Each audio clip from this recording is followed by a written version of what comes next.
एक तो आपका कल मैं शो देख रहा था, एक खबर तो ये है कि जनाब हमने देखा कि जो साबका आईएसआई के चीफ हैं उनके भाई की गिरफ्तारी होती है।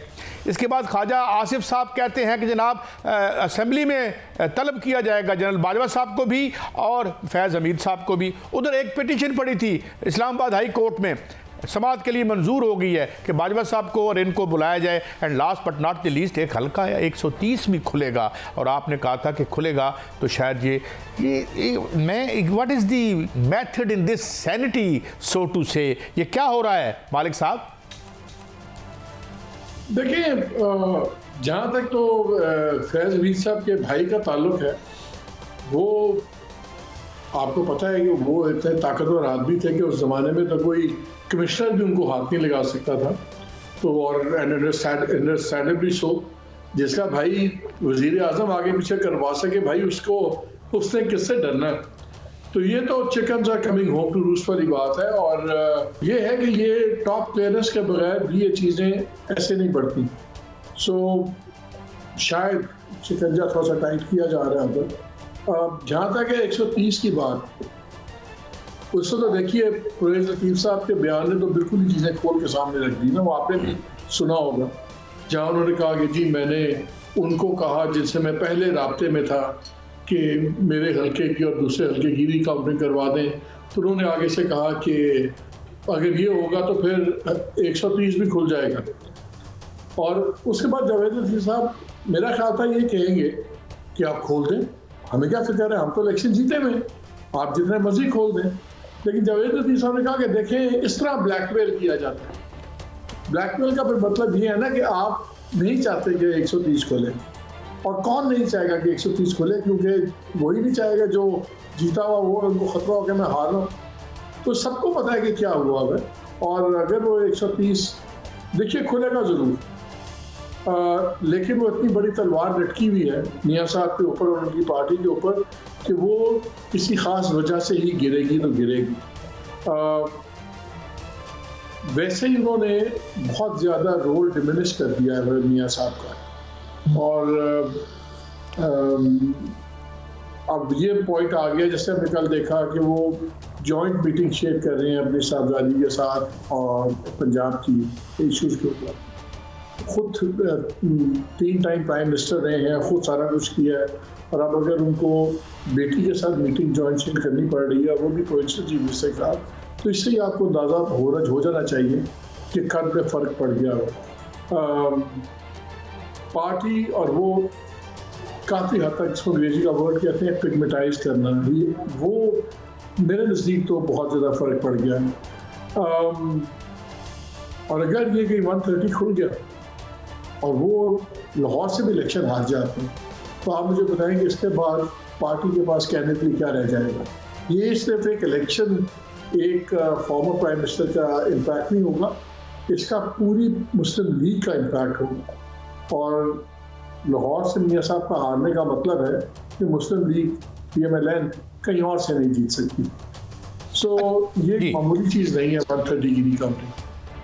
अच्छा, एक और बात आ रही है, इमरान खान साहब ने हुक्म दिया है कि जनाब ये ईद के बाद या कुछ जो तहरीक चलाने की बात हो रही है, बाहर झगड़े भी शुरू हो गए हैं। लगता है PTI भी जो नीचे सेकंड टियर तितर बितर है, ऊपर से KPK के बाद कहा जा रहा है कि वहाँ भी ये सिलसिला अब नहीं चलेगा।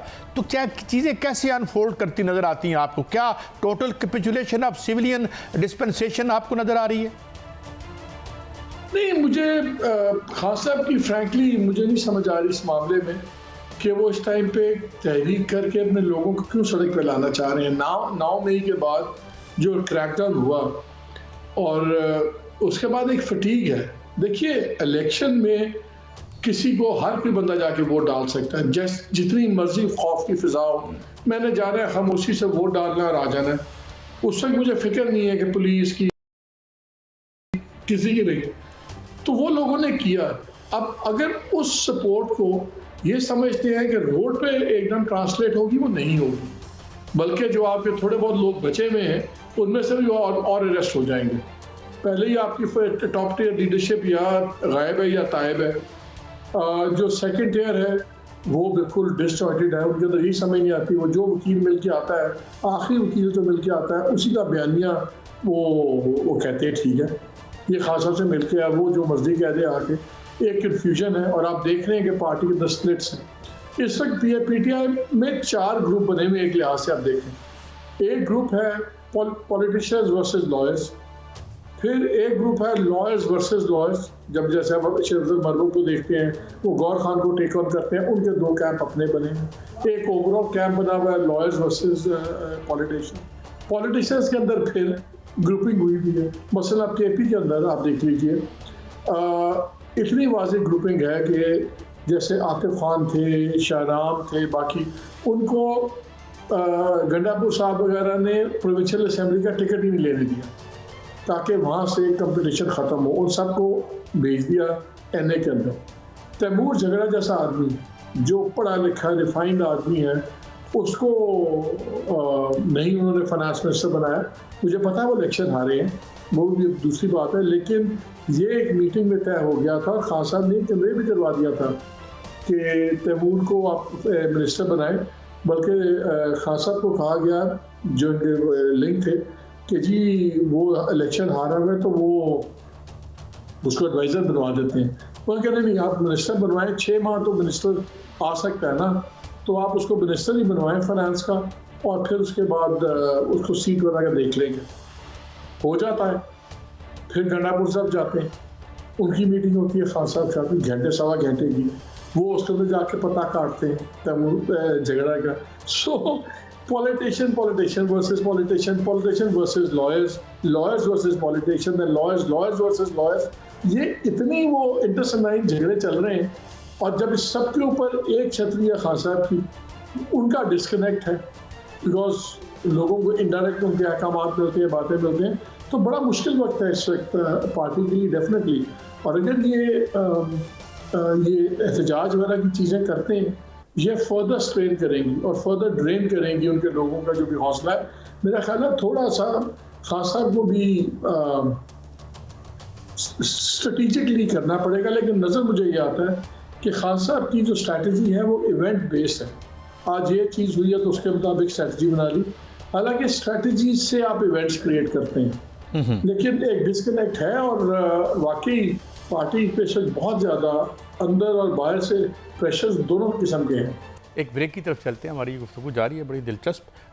हाजिर होते हैं, हमारे साथ रहिए।